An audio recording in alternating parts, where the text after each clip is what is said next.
Republican speakers at the RNC have really been focusing on Vice President Kamala Harris, and they've been trying to focus on how bad things would be if she became president.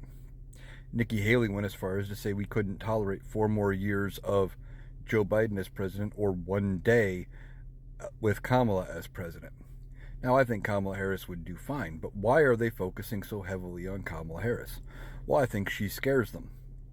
They know she is competent, she's capable of doing the job, and under her leadership, even more voters would shift away from the Republican Party because things would be getting done and there'd be positive changes for this country.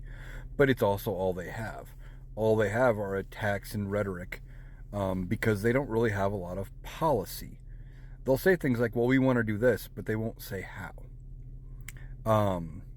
Where the Biden campaign comes out with, we want to pass legislation to do this. We want, our policies are going to do that. And they kind of go into a little more detail. But that aside, the RNC is focusing heavily on Vice President Kamala Harris just in case Joe Biden steps out of the race and Kamala were to finish running this campaign like I've talked about in previous videos. I think the only way that should happen is if Kamala were to become president and have to finish that way, whether Joe Biden has to resign due to his health or whatever. I think Kamala should take over, run the country, go into the election as the incumbent president, and go forward that way.